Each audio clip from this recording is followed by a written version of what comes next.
Արցախը միայն հող չէր, Արցախը պատմություն էր, տուն էր, մանկության հիշողություն էր, հավատ ու ապագայի երազանք։ Արցախը հայ ժողովրդի հոգու մի մասն էր, որտեղ դարերով ապրել են մարդիկ, կառուցել են եկեղեցիներ, երգել են, սիրել ու ապրել խաղաղության հույսով։ Այսօր շատերի սրտում Արցախը ցավ է դարձել, կորստի ցավ, անպատասխան հարցերի ցավ, կարոտի ցավ։ Երբ հայրենի հողը մնում է օտարի վերահսկողության տակ, դա միայն քաղաքական խնդիր չէ, դա հոգևոր վերք է, որը երկար ժամանակ չի բուժվի։ Արցախը հաճախ համեմատում են Հայաստանի մանկան հետ, անմեղ, մաքուր, կյանքով լի, բայց պատմության ծանր պահերին այդ երեխան հայտնվեց վտանգի մեջ, ուժերի անհավասար պայքարում, որտեղ մարդիկ կորցրեցին իրենց տունը, իրենց անցյալը եւ երբեմն հույսը։ Մարդիկ շարունակում են հիշել Արցախը, ոչ միայն որպես տարածք, այլ որպես իրենց արմատների մի մաս, քանի որ հողը կարող է փոխել վերահսկողությունը, բայց հիշողությունը չի կարող ջնջվել հեշտությամբ։ Թե ինչ կլինի ապագայում կախված է ժամանակից, քաղաքականությունից եւ մարդկանց կամքից, բայց մեկ բան մնում է անփոփոխ՝ կարոտը այն հողի նկատմամբ, որը շատերի համար հայրենիք էր։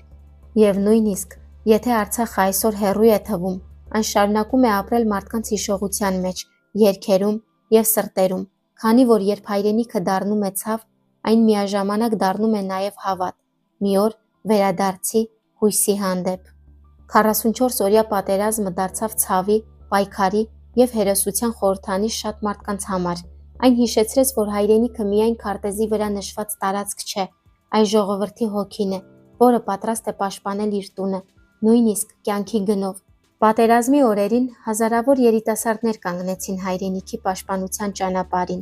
Նրանք գնացին պայքարի, հավատալով, որ պաշտպանում են իրենց ընտանիքը, իրենց հողը եւ իրենց ապագան։ Շատ երիտասարդներ ընկան մարտի դաշտում, թողնելով անավարտ երազանքներ, չասված խոսքեր եւ սպասող ընտանիքներ։ Այդ պայքարը միայն զինվորական չէր, դա ամբողջ ժողովրդի ցավն ու կամքն էր։ Մայրեր, քույրեր, հայրեր սպասում էին լուրերի։ Քաղաքներում եւ գյուղերում մարդիկ ապրում էին լռության ու անհանգստության մեջ, աղոթելով, որ իրենց հարազատները վերադառնան։ Ամեն ընկած զինվոր դարձավ հիշողություն, անուն, պատմություն։ Նրանք զոհեցին իրենց կյանքը հավատալով, որ հայրենիքը պետք է ապրի։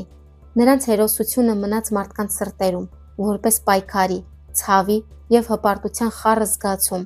Այսօր Արցախը շարունակում է լինել կարոտի ու պայքարի խորհրդանիշ։ Մարդիկ հիշում են անցյալը, խոսում ապագայի մասին եւ պահում հույսը, որ մի օր արդարությունը, խաղաղությունը եւ մարդկային կյանքը կհաղթեն պատերազմին, քանի որ հայրենիքը չի չափվում միայն հողով, հայրենիքը չափվում է այն մարդկանց հիշողությամբ, ովքեր պատրաստ էին ամեն ինչ տալ այն պաշտպանելու համար։ Մայրերի ցավը այս պատմության ամենախորը եւ անլռելի մասն է, երբ պատերազմը խլում է զավակին, ցավը չի ավարտվում, նույնիսկ այն ժամանակ, երբ գալիս է լուրը։ 44-օրյա պատերազմի ընթացքում շատ մայրեր սպասում էին լուրի, նույնիսկ երբ սիրտը արդեն զգում էր ճշմարտությունը։ Կան մայրեր, ովքեր գիտեն, որ իրենց զավակը այլևս չի վերադառնա, բայց միևնույնն է, շարունակում են սպասել։ Նրանք պահում են դուռը բաց, նայում են ճանապարհին, լսում են ամեն ձայն, կարծես հույսը դեռ չի մարել։ Սա սպասում է, որը չի ավարտվում, որովհետև մոր սերը չի ճանաչում մահվան սահմանը։ Սպասված զինվորների մայրերի արցունքները միայն ցավ չեն, դրանք նաև լուռ խոսքեր են, ուղղված երկնքին, Աստծուն, հիշողությանը։ Երբեմն նրանք չեն խոսում իրենց ցավի մասին, բայց իրենց աչքերի մեջ ապրում է անպատասխան հարցը. ինչու հենց իմ զավակը։ Նույնիսկ երբ գիտեն, որ իրենց որդին չկա, նրանք շարունակում են սպասել, սպասում են, որ գուցե երազում տեսնեն, գուցե լսեն նրա ձայնը, գուցե զգան նրա ներկայությունը։ Մայրական սերը չի կարող ամբողջությամբ ընդունել կորուստը, որովհետև սիրտը միշտ հավատում է վերադարձի հրաշքին, եւ այդ մայրերի լռությունը երբեմն ավելի ծանր է, քան աղաղակը։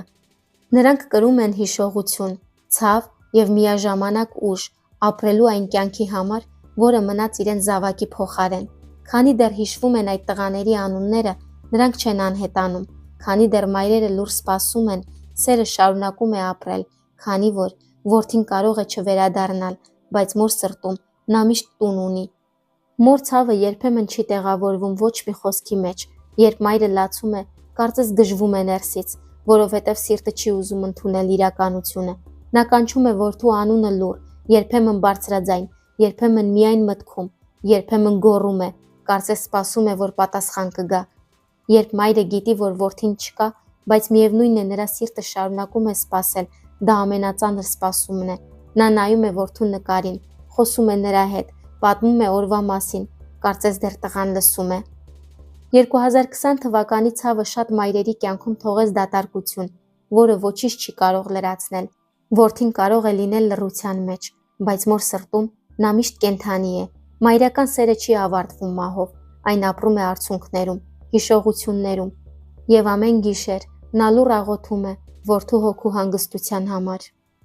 Մոր հոգու ցավը այն ցավերից է, որը չի բուժվում ժամանակի հետ, այն սովորում է ապրել նրա հետ։ Մայրը կարող է ժպտալ, աշխատել, խոսել մարդկանց հետ, բայց նրա ներսում միշտ մնում է որդու բացակայության լռությունը։ Երբեմն նա գիշերները արթուն է մնում, հիշելով որդու մանկությունը, ձայնը, քայլերը, այն ամենը, ինչ այլևս չի կրկնվի։ Մայրերը չեն ընդունում կորուստը միանգամից, նրանց սիրտը երկար ժամանակ հավատում է հրաշքին։ Նրանք շարունակում են իրենց զավակի համար սեղան գցել տոնօրերին, խոսել նրա մասին այնպես, կարծես նա դեռ ճանապարհին է։ Սա ցավ է, որը չի աղմկում, բայց խորն է ու անսահման։ 2020 թվականին շատ մայրեր ապրեցին այս լուռ ողբը։ Նրանք կորցրին ոչ միայն որդի, այլ նաև ապագայի երազանքներ, հարսանիքի օրը տեսնելու հույսը, թոռներին գրկելու ցանկությունը, որդու ձայնը նորից լսելու սպասումը, բայց մոր սերը չի կորչում, այն փոխվում է հիշողության։ Մայրերը սկսում են խոսել որդու հետ երկնքի աստղերին նայելով, աղոթելով, որ այնտեղ, որտեղ որդին է, խաղաղություն կգտնի։ Եվ թեև մայրը երբեմն գժվում է ցավից, նրա սերը նաև ուժ է տալիս ապրելուն։ Նա շարունակում է քայլել առաջ, կրելով որդու անունը սրտում, որովհետև որդին այլևս նրա կողքին չէ, բայց երբեք չի լքել նրա հոգին։ Արցախի կորուստը շատերի համար դարձավ խոր ցավի եւ անավարտ կարոտի պատմություն։ Արցախը միայն տարածք չէր, այն տուն էր, պատմություն, արմատ եւ հիշողություն։ Այնտեղ մարդիկ ապրում էին իրենց սովորական կյանքով, սիրելով իրենց հողը, կառուցելով եկեղեցիներ, մեծացնելով երեխաներին ու հավատալով խաղաղ ապագային։ Կորուստը միշտ միայն հողի կորուստ չէ, դա նաև մանկության բակերի կորուստ է, գյուղերի լռության, լեռների խաղաղ տեսարանի եւ մարդկանց ձայների կորուստ։ Երբ մարդիկ ստիպված հեռանում են իրենց հայրենի տնից, սիրտը մնում է այնտեղ, հիշողությունների մեջ։ Արցախի կորուստը շատերի համար դարձավ նաև հոգևոր վերք։ Մարդիկ հիշում են իրենց ծննդավայրը, իրենց նախնիների պատմությունը եւ այն կյանքը, որ կարծես հանկարծ կանգ առավ։ Կարոտը դարձավ մշտական ուղեկից նրանց համար, ովքեր ստիպված էին հեռանալ, պատմությունը դեռ չի ավարտվել։ Մարդիկ շարունակում են դեռ ապրել հույսով, հիշելով անցյալը,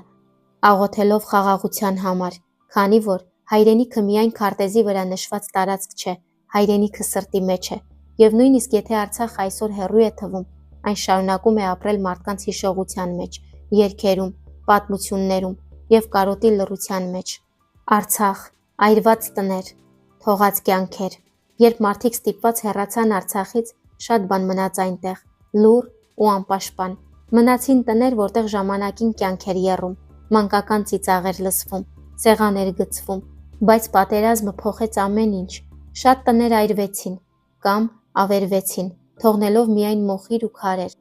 Այդ այրված պատերը դարձան լուռ վկաներ, այնտեղ, որտեղ մի ժամանակ մարդիկ երազում էին, այսօր միայն քամին է անցնում, բայց այդ տների մեջ դեռ ապրում են հիշողությունները, դռան ճռոցը, բակի ծառը, մանկության խաղերը։ Մարդիկ ստիպված թողեցին իրենց տունը, առանց վերցնելու այն ամենը, ինչ թանկ էր։ Մարդիկ ստիպված այրեցին իրենց տները, այն տները, որոնք կյանքի գնով էին ստեղծել։ Ոմանք փակեցին դուռը,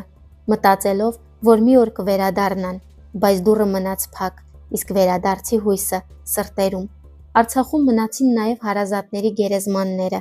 Մարդիկ հեռացան, թողնելով իրենց ծնողների, պապերի, եղբայրների, հայրերի շիրիմները։ Սա ամենածանր ցավերից մեկն է, որովհետև մարդը չի կարող անգամ հրաժեշտ տալ իր հանգուցյալներին։ Գերեզմանները մնացին այնտեղ, լուռ, լեռների ու դատարկ գյուղերի մեջ, որպես հիշողության խորհրդանիշ։ Մարդիկ աղոթում են, որ մի օր կարողանան վերադառնալ եւ այցելել իրենց հարազատների շիրիմները, մաքրել քարերը ու խոսել նրանց հետ, ինչպես նախկինում։ Արցախի կորուստը միայն տարածքի կորուստ չէ, դա նաև հիշողության, տան, ջերմության և ընտանեկան պատմությունների կորուստ է։ Եվ մարդիկ շարունակում են չկորցնել հույսը, որ մի օր քարերի, մոխրի և լռության միջից կծաղկի խաղաղությունը։ 44-օրյա պատերազմի զոհերը նույնպես մնացին այդ պատմության մեջ, որպես ցավի, հերոսության և հիշողության խորհրդանիշ։ Այդ երիտասարդները գնացին պաշտպանելու հայրենիքը, հավատալով, որ տունը պետք է ապրի, նույնիսկ եթե իրենք չեն վերադառնա։ Նրանց անունները դարձան հիշողություն, նրանց կյանքը օրինակ, նրանց զոհաբերությունը ցավի և հպարտության խառը զգացում։ Մայրերը դեռ սպասում են, ընտանիքները դեռ հիշում են, իսկ լռությունը երբեմն ավելի ծանր է, քան խոսքը։ Պատերազմը խլեց երիտասարդություն, երազանքներ և ապագաներ, բայց հիշողությունը մնաց, որպես պարտք նրանց, ովքեր ընկան հայրենիքի համար։ Եվ քանի դեռ հիշվում են մեր հերոսների անունները, նրանք ապրում են մարդկության սրտերում։ Քանի դեռ վառվում է հիշողության մոմը, նրանց զոհաբերությունը չի մոռացվում։ Խաղաղությունը թող լինի այն ճանապարհը, որին ձգտեն բոլորը, որպեսզի այլևս ոչ մի մայր չլացի որդու համար և ոչ մի հող չդառնա ցավի դաշտ։ Եվ միգուցե պատմությունը դեռ չի ավարտվել, միգուցե ժամանակը դեռ իր խոսքն ունի ասելու, քանի որ ժողովուրդները չեն անհետանում, քանի դեռ հիշում են իրենց հողը, իրենց լեզուն և իրենց պատմությունը։ Արցախը մնում է մարդկանց սրտերում, որպես կարոտի լուռ երգ, որպես լեռների մեջ պահված հիշողություն, թեև շատ բան մնաց այնտեղ, այրված տներ, լքված բակեր, փակված դռներ և լռության մեջ քնած գերեզմաններ, բայց նաև մնաց հավատը, որ լույսը չի մեռնում։ Մի օր գուցե նորից բացվեն այդ դռները, որոնք փակվեցին ցավով։ Ծանր լռությունից հետո ծնվի խաղաղության առավոտը, և կա մի երազանք, որը ապրում է բոլոր հայերի սրտում։ Երազանք, որ մի օր Արցախի մանուկը նորից կգրկի իր մայր Հայաստանին։ Սա միայն հողի մասին երազանք չէ, սա խաղաղության, հիշողության և սիրո երազանք է, որը կրում է յուրաքանչյուր հայ իր ներսում, ու մի օր երեխաները կվազեն հայրենի լեռների վրա առանց վախի, առանց պատերազմի ձայնի, միայն կյանքի ու ծիծաղի մեջ։ Եվ մի օր, երբ լռությունը կհաղթի ցավին, Հայաստանը կբացի իր մայրական գիրկը, սպասելով իր մանուկին, Արցախին։ Մայր հողը կփայփայի իր զավակին, այնպես, ինչպես մայրը փայփայում է երկար սպասված իր երեխային։ Արցունքները կխառնվեն ուրախության հետ, ոչ թե միայն ցավի արցունքներ, այլ նաև վերադարձի ու հույսի արցունքներ, քանի որ մի կեսը կրկին կմիավորվի մյուս կեսին։ Այդ օրը միգուցե նույնիսկ լեռները խոսեն, քամին այլ երգ կշշնջա, և մանկական ծիծաղը նորից կվերադառնա այն բակերը, որտեղ ժամանակին կանգ էր առել կյանքը։ Մայր Հայաստանը կրկին կգրկի իր մանուկին, առանց հարցերի, միայն սիրով ու սպասման ավարտի ջերմությամբ։ Եվ գուցե այդ գրկախառնության մեջ խաղաղությունը վերջապես գտնի իր տունը։